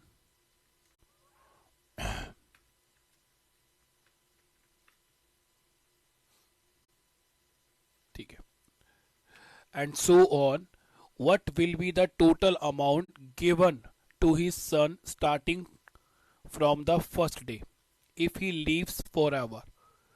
तो क्वेश्चन में बोला गया है कि एक मैन है जो कि अपने सन को, अपने बेटे को पहले दिन 100 रुपये देता है, दूसरे दिन 50 रुपये देता है, तीसरे दिन 25 रुपये देता है, और इसी रेशो में वो उसको पैसे देता है। तो उसने उसको टोटल कितने रुपए दिए हैं पहले दिन से लेकर अब तक। अब तक का मतलब यदि वो जिंदा रहे, सब हमेशा के लिए वो जिंदा रहे, तो वो उसको कितने पैसे देगा। तो हम ये बोलेंगे, देखो सर पहले दिन तो उसने 100 रुपये दिए, फिर आधे हो गए, फिर आधे हो गए। तो ये बात तो श्योर है कि कॉमन रेशियो कितना आ रहा है, कॉमन रेशियो आ रहा है 1/2। कॉमन रेशियो कितना आ रहा है, कॉमन रेशियो आ रहा है 1/2। देन आगे यहाँ से मैं निकाल सकता हूँ कि अगर कॉमन रेशियो 1/2 है तो 12.5 आएगा, और इसी तरह से ये चीज़ इन्फिनिटी तक रहेगा, क्योंकि क्वेश्चन ने बोला है कि अगर वो हमेशा जिंदा रहता है तो बताओ उसने लास्ट तक, पहले दिन से लेकर और लास्ट दिन तक उसको टोटल कितने पैसे दिए हैं, कितना पैसा उसके पास गया है उसके सन के पास। तो अगेन मैं आपसे क्या बोलूंगा कि इन्फिनिटी आ गया, तो इन्फिनिटी आ गया तो देखो कि आंसर इन्फिनिटी होगा, वो ऑप्शन में है नहीं। क्यों नहीं है? क्योंकि आर कितना है? आर है आधा, और आधे का मतलब है आर छोटा है किससे? वन से। तो सम का फॉर्मूला लगेगा इन्फिनिटी के केस में जो अभी हमने लगाया, ए अपॉन वन माइनस आर। ए है फर्स्ट टर्म जो कि कितनी है? 100, और ये आएगा one minus one by two. One by two क्यों? क्योंकि आर वन बाई टू है। तो अगर मैं इसको सॉल्व करूंगा तो ये आएगा 100, और एक में से आधा गया तो आधा बच गया, और अपॉन के अपॉन में कोई वैल्यू है तो वो ऊपर जाके मल्टीप्लाई हो जाएगी। 100 मल्टीप्लाई बाय 2 करोगे, आंसर कितना आएगा? 200। ऑप्शन नंबर सी हम क्या बोलेंगे सर? बिल्कुल सही आंसर होगा।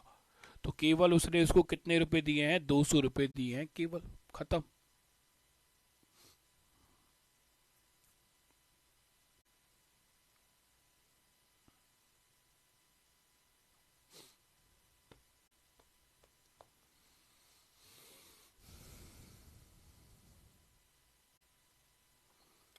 ठीक है, अब ये जो इन्फिनिटी वाले क्वेश्चंस है ना, इन पर मैं आपको कुछ क्वेश्चंस और करा देता हूँ। तो ये नेक्स्ट टाइप तो चलो बाद में कराऊंगा, पहले इसी टाइप के क्वेश्चन करते हैं। जैसे ये वाला क्वेश्चन है आपकी स्क्रीन पर, बहुत अच्छा क्वेश्चन है। ये क्वेश्चन भी आपके एग्जाम में आया वो क्वेश्चन है, PYQ क्वेश्चन है, ये भी प्रीवियस ईयर क्वेश्चन है, राइट।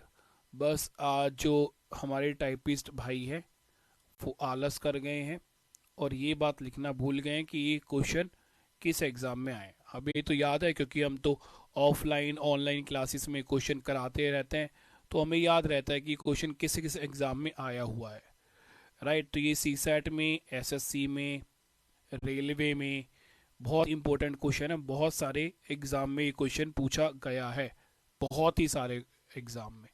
चलिए ठीक है, तो अब मैं पहले इस क्वेश्चन को आपको समझाता हूँ, राइट। पहले हम इसका डिटेल मेथड समझेंगे, फिर मैं इसका शॉर्टकट करवाऊंगा फर्स्ट, फिर मैं इसका करवाऊंगा शॉर्टकट नंबर 2। तो इस क्वेश्चन को मैं आपको 3 तरीके से करना सिखा दूंगा। पहले ही क्वेश्चन में क्या बोला गया है कि एक बॉल है जिसको 500 मीटर ऊंचाई से ग्राउंड पे फेंका जाता है।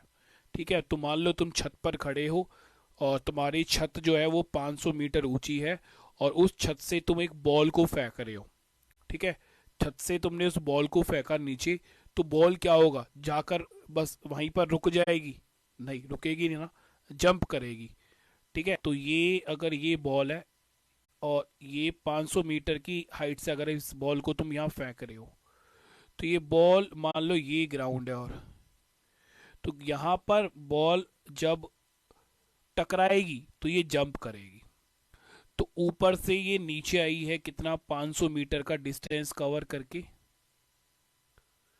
और जब यहाँ टकराएगी तो ये ऊपर दोबारा से उछलेगी।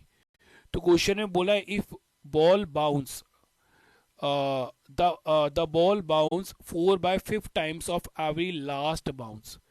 तो जो बॉल है ना जो उछलेगी, वो अपने लास्ट जो जितना वो उछली है उसका 4/5 पार्ट ही उछलेगी। तो अब यहाँ पर ये जैसे टकराएगी बॉल, तो यहाँ से ऊपर से आई थी ये 500, अब ये कितना उछल पाएगी? अब ये 500 का केवल 4/5 टाइम्स ही उछल पाएगी।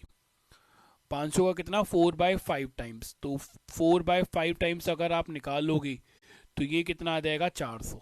इसका मतलब है कि जब ये 500 मीटर ऊपर ऊपर से नीचे आई है ना, तो यहाँ जब ये टकराएगी तो कितना ऊपर जा पाएगी? केवल मैं यहाँ थोड़ा सा दूर बना रहा हूँ, यहाँ तक ये जा पाएगी बॉल, यहाँ तक। अब यहाँ पर भी आपको ये फंडा समझना है कि पहले तो ये बॉल ऊपर जाएगी यहाँ से जंप करके, यहाँ से जंप करके जाएगी, तो इसी लाइन में पर मैं थोड़ा सा अलग बना रहा हूँ। तो ये जाएगी पहले ऊपर कितना? 400, 400 मीटर ऊपर जाएगी। 400 मीटर ऊपर जाने के बाद ये अपनी पूरी हाइट लेगी, उसके बाद यहाँ से नीचे भी तो आएगी कितना? 400 ही नीचे आएगी, है ना। जैसे ही वो यहाँ टकराएगी, टकराने के बाद 400 ऊपर जाएगी, और 400 ऊपर मैक्सिमम जाने के बाद फिर 400 नीचे आएगी, फिर नीचे आकर फिर वो यहाँ पर टकराएगी, है ना, इस ग्राउंड पर। फिर 400 का कितना जाएगी, 400 का 4/5 फिर ये जंप करेगी। ठीक है, तो कैंसिल आउट करोगे तो ये कितना आएगा, 320।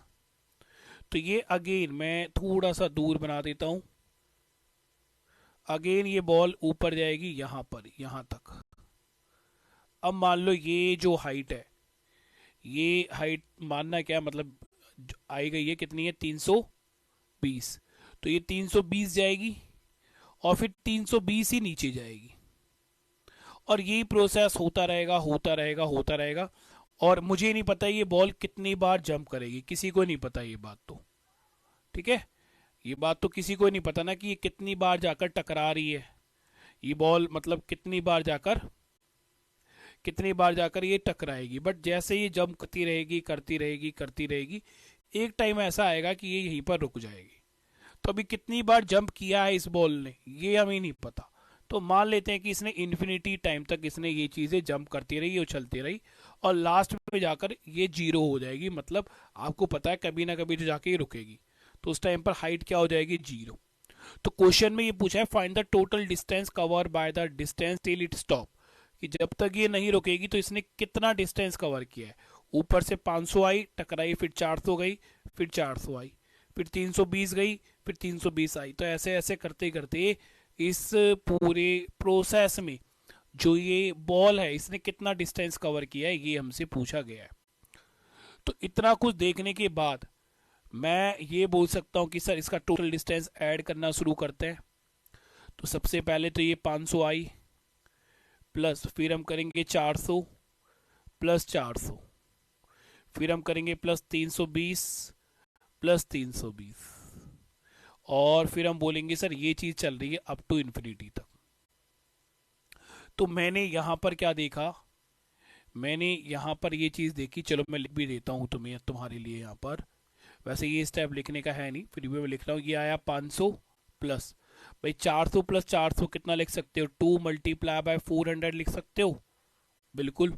300 प्लस 300 कितना लिख सकते हो, 2 मल्टीप्लाई बाय 320 लिख सकते हो, बिल्कुल। और ये अप टू कितना होगा, अप टू होगा इन्फिनिटी तक। अब मैंने क्या देखा यार, मैं इस क्वेश्चन को ना तब तक सॉल्व नहीं कर पाऊंगा जब तक ये 5 के साथ भी 2 का मल्टीप्लीकेशन नहीं आएगा। क्योंकि मैंने यहाँ देखा ये 2 मल्टीप्लाई बाय 400 है, यहाँ 2 मल्टीप्लाई बाय 320 है, बट यहाँ 500 के साथ 2 का मल्टीप्लीकेशन नहीं है। तो हम लोग क्या करेंगे ना, जो ये हमारे पास समीशन आया है, इस समीशन में 500 को ऐड कर देंगे और 500 को माइनस कर देंगे। भाई अगर मैं किसी भी सीरीज में 500 जोड़ रहा हूं, 500 घटा रहा हूं, मैंने तुम्हें 500 दिए और 500 वापस ले लिए, तो कुछ लेन देन ही नहीं हुआ ना हमारे बीच में। तो मैंने क्या करा, 500 ऐड किया, 500 घटा दिया। बट ऐड मैं कहां कर रहा हूं, ऐड मैं यहां करूंगा इस 500 को इस 500 के साथ। तो इस 500 को जब 500 के साथ मैं ऐड करूंगा तो ये 2 मल्टीप्लाई बाय कितना हो जाएगा, 500। फिर ये हो जाएगा 2 मल्टीप्लाई बाय 400, ये हो जाएगा 2 मल्टीप्लाई बाय 320, और ये होगा अप टू इन्फिनिटी तक, और माइनस 500 तो बाहर ही है। तो ये प्लस वाला 500 मैंने आगे वाले 500 में ऐड किया, और माइनस का 500 पीछे ही है। तो 500 जोड़ा, 500 घटाया, एडिशन में कोई भी फर्क नहीं आया। तो अब मैं क्या करूंगा, यहां से देखो 2 कॉमन आ जाएगा, 2 को कॉमन लिया तो ये आ जाएगा 500, सब में से 2 कॉमन आएगा, 400, 320, और ये अप टू रहेगा इन्फिनिटी तक। माइनस में कितना आएगा, माइनस आएगा 500। तो यहां पूरे में आपको जीपी कहां दिख रहा है, ये आपको जीपी दिख रही है ये। और जीपी का आर कितना है, आर तो हम निकाल ही रहे हैं ना, 4/5 ही है, 4/5, क्योंकि पहले 400 आया, नहीं पहले 500 आया, 500 का 4/5 निकाला, 400 आया, 400 का 5/4 निकाला, कितना आ गया, 320 आ गया। तो आर की वैल्यू हमें पता ही कितना है, हमारे पास 4/5 है। बट ये इन्फिनिटी तक जा रहा है, तो इन्फिनिटी का फॉर्मूला हमें पता है समीशन का। तो यहां मैं क्या बोलूंगा कि सर देखो 2 और इन्फिनिटी का फॉर्मूला है ए 1 - r और माइनस कितना आएगा 500। ठीक है, अब मैं यहीं पर चीज़ों को अप्लाई कर रहा हूँ, यहीं पर ही। आर की वैल्यू कितनी है भाई, फर्स्ट टर्म कितना है 500, इस सीरीज में देखना है, इस सीरीज में, ये वाली सीरीज 500 है। और आर कितना है, आर है 1/2। अब मैं यहाँ आगे इसको लिख रहा हूँ, तो ये हो जाएगा 2 मल्टीप्लाई कितना आएगा 500 मल्टीप्लाई बाई 2। क्यों, क्योंकि नीचे कितना बचा, नीचे तो 1/2 ही बचा ना, नीचे कितना बचेगा, नीचे 1/2 बचेगा, तो 2 ऊपर जाके मल्टीप्लाई हो जाएगा। ठीक है, 2 कितना बचेगा, 2 क्यों बचेगा, रुको, अरे यार गलत, 1/2 नहीं है, 1/2 नहीं है, एक सेकेंड। 1 - आर है 4/5, 4/5 मैंने 1/2 कर दिया था, आर है 4/5। ठीक है, तो ये हो जाएगा हमारे पास 1 - 4/5, यहां देख लो, तो ये हो जाएगा कितना 5 - 4, 1/5, 1/5 आएगा। ठीक है, चलो, तो ये जब सॉल्व करोगे तो ये हो जाएगा 1/5, 1/5, 5 ऊपर चला जाएगा मल्टीप्लाई, तो ये 2 मल्टीप्लाई कितना आएगा 500 इंटू 5 माइनस 500। अब इससे मल्टीप्लाई करोगे तो ये आएगा 5000 और माइनस 500, आंसर कितना आएगा 4500 मीटर। ऑप्शन ए क्या है हमारा, बिल्कुल सही आंसर हो जाएगा। ठीक है, इस क्वेश्चन के लिए मैं आपको थोड़ा सा टाइम दूंगा, आराम से इस क्वेश्चन का सॉल्यूशन आप देख लो। ये मैंने आपको पूरा डिटेल सॉल्यूशन बताया है, ताकि आपको पूरा डिटेल पता हो किसी भी क्वेश्चन का। बाय चांस आप पहली ट्रिक भूल जाओ, दूसरी ट्रिक भूल जाओ, तो आप जो डिटेल है ना, वो इंसान कभी नहीं भूलता अगर उसने वो चीज़ें समझी हैं तो। अगर समझी हैं तो कभी नहीं भूलेगा, नहीं समझी हैं, रटी हैं तो भूल जाता है। ठीक है, तो आराम से देखो, कोई डाउट है तो मुझे बताओ, और क्लियर है तो भाई सभी यस करके जरूर बता देना कि यस सर क्लियर है। ठीक है, मैं तुम्हारे सामने बैठ के नहीं पढ़ा रहा हूँ भाई, ऑनलाइन क्लास है। ऑफलाइन क्लास देख में तो बच्चे के एक्सप्रेशन देख के समझ में आ जाता है कि उसे चीज़ें समझ में आ रही है या नहीं आ रही है, ऑनलाइन में चीज़ें नहीं पता चलती है।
ठीक है, मोहित, दिनेश,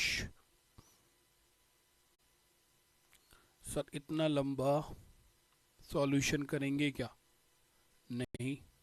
ठीक है ज्योति, क्लियर है, नहीं बिल्कुल भी नहीं, आराम से करेंगे, देखो बताता हूँ मैं यहाँ पर। ठीक है, यहाँ लिखो आप लोग इसका shortcut first,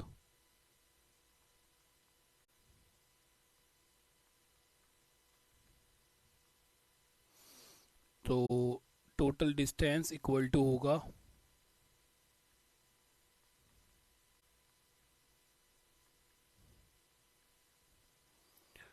2 multiply by height, कितनी हाइट से उसको फेंका गया है, और 1 - r मल्टीप्लाई बाय हाइट, ये पहला इसका शॉर्टकट है।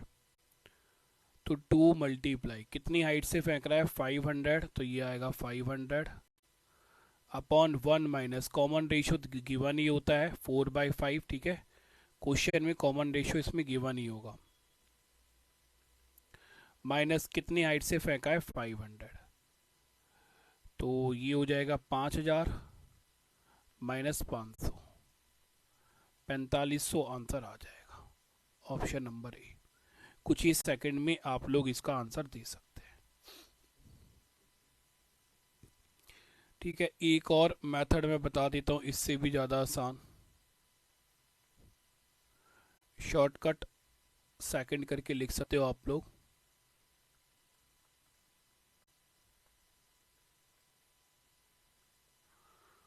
कि देखो कॉमन रेशियो आर हमें कितना दिया है, आर हमें दिया गया है 4/5, तो 4/5 को आप एन एंड डी मान लो, न्यूमरेटर एंड डिनोमिनेटर, ठीक है।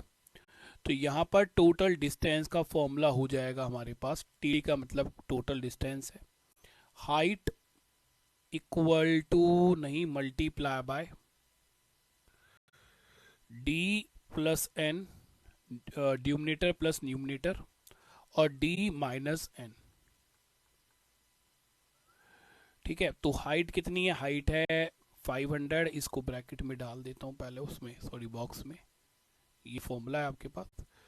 तो अभी हाइट कितनी है, किस हाइट से फेंक रहे हो आप इसको 500, तो हाइट है 500 मल्टीप्लाई डी कितना है 5, एन कितना है 4, तो 5 + 4 5 - 4, तो ये हो जाएगा 500 मल्टीप्लाई बाय 9, हट जाता हूँ मैं ऐसे, 500 मल्टीप्लाई बाय 9, तो आंसर कितना आएगा 4500। तो ये सेकंड शॉर्टकट है, ये फर्स्ट शॉर्टकट है, और डिटेल भी मैं आपको बता ही चुका हूँ साथ की साथ।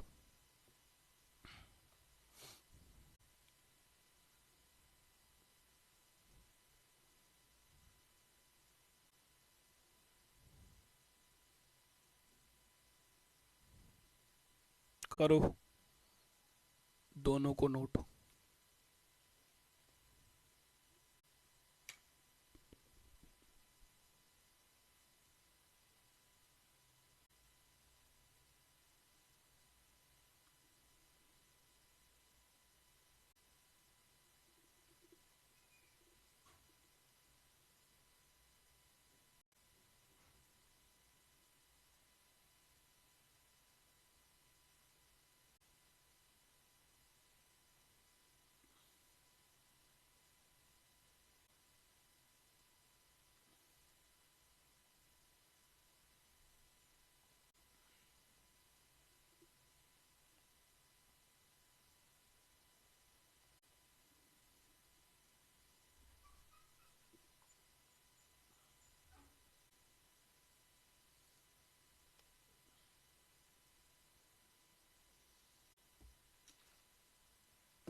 ठीक है, चलिए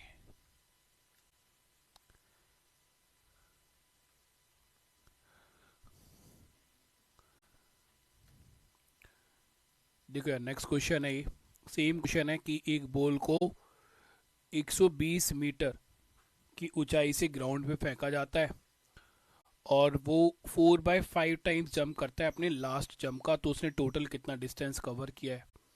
तो हम बोलेंगे sir total distance equal to कितना आएगा 120 मल्टीप्लाई बाय दोनों का सम कितना है 4 + 5 9, और दोनों का डिफरेंस कितना है 1, तो 120 मल्टीप्लाई बाय 9 ही तो करना है। तो 120 मल्टीप्लाई बाय 9 करोगे, जीरो कितना आएगा 8, कितना गया 1, 9 + 1 0, आंसर आएगा 1080। ऑप्शन नंबर सी क्या है हमारा, बिल्कुल सही आंसर आ जाएगा।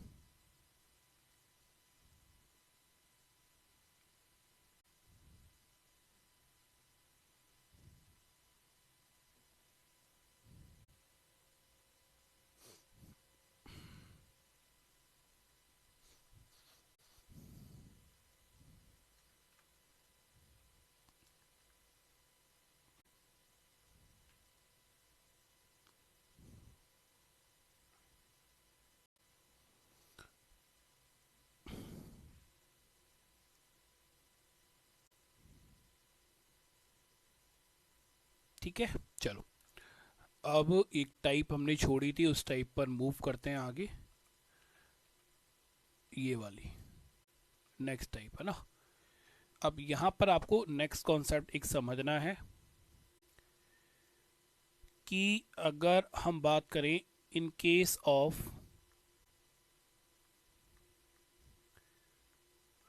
अरिथमेटिक प्रोग्रेशन,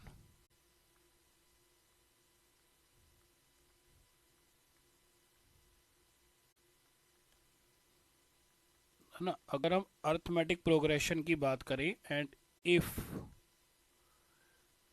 यहां अगर हम लिखते हैं कि if a b and c are three consecutive terms of AP। consecutive का मतलब है लगातार, ठीक है, कि अर्थमेटिक प्रोग्रेशन के अंदर अगर ए बी सी तीन लगातार पद हैं एपी सीरीज का, तो उस केस में एक रिजल्ट आता है कि 2b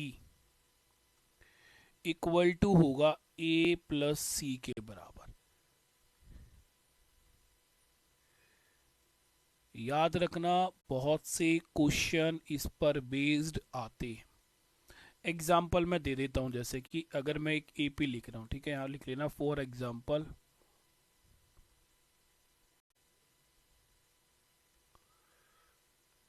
एपी का कोई भी एक एग्जाम्पल हम ले लेते हैं, जैसे कि ये हो गया हमारा 5, 10 और 15।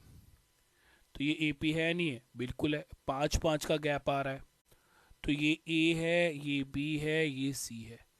तो जरा देखो क्या ये चीज़ फॉलो हो पा रही है कि 2 multiply by 10 equal to 5 plus 15 है, तो 20 इक्वल टू 20 आ रहा है, बिल्कुल आ रहा है।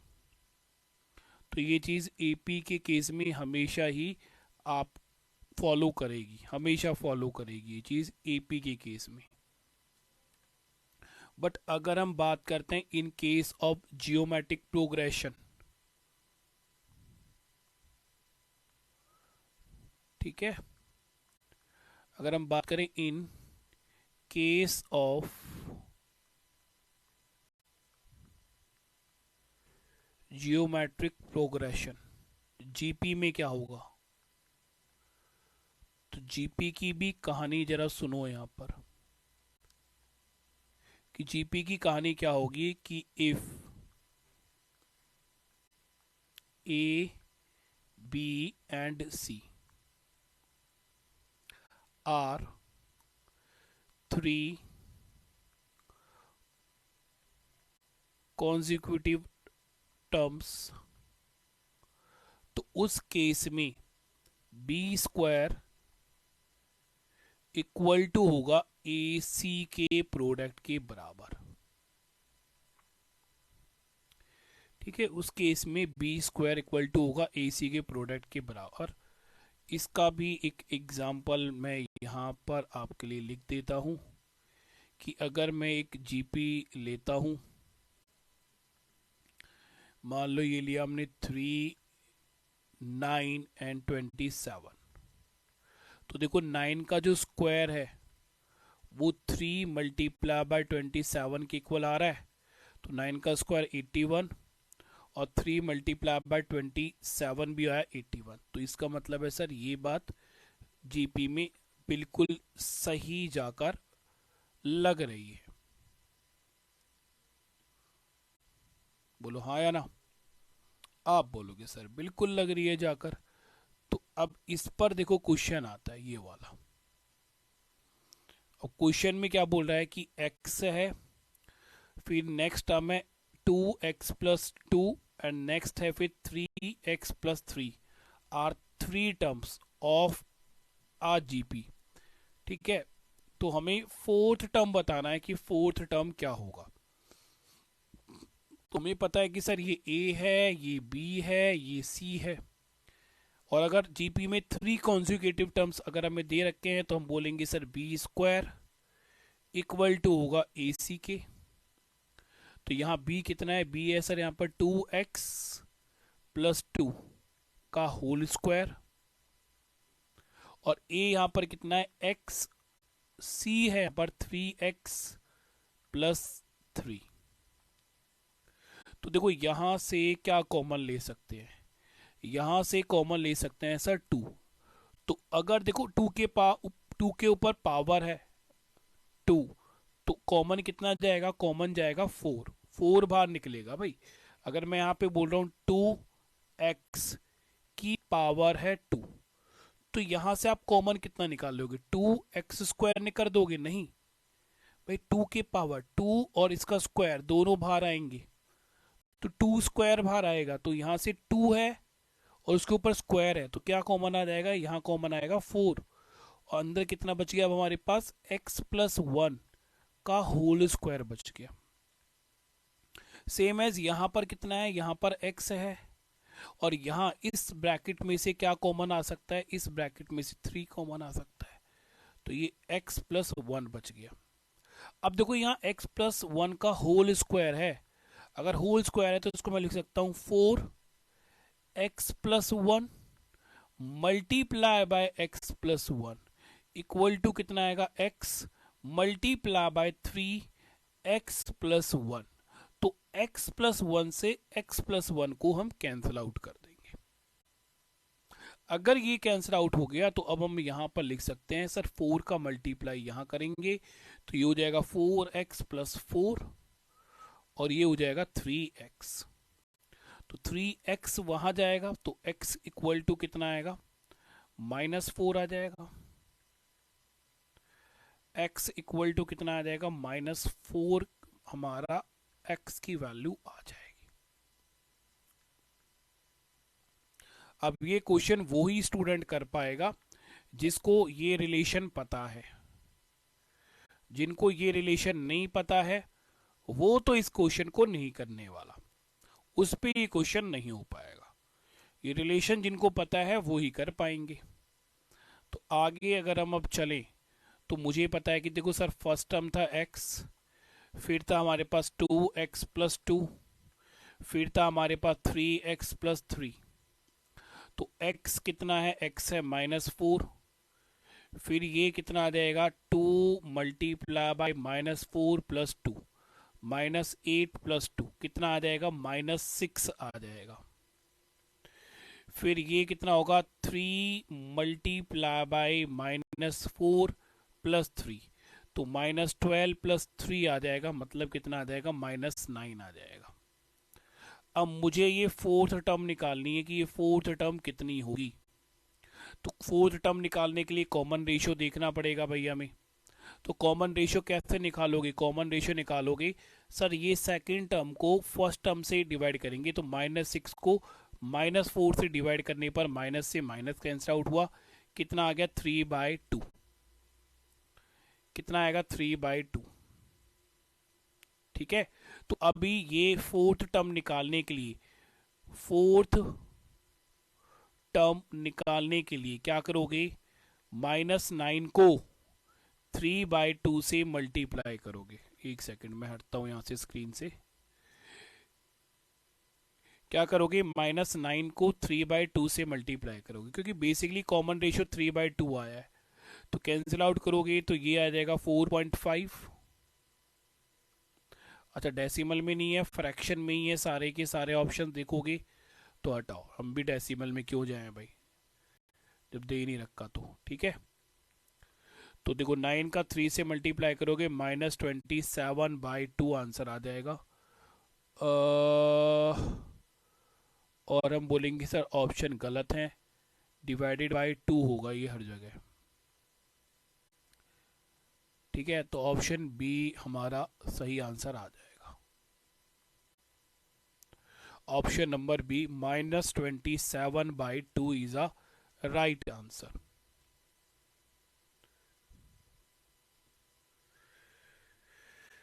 ठीक है, तो सही जो आंसर होगा वो -27/2 हमारा बिल्कुल सही आंसर आ जाएगा।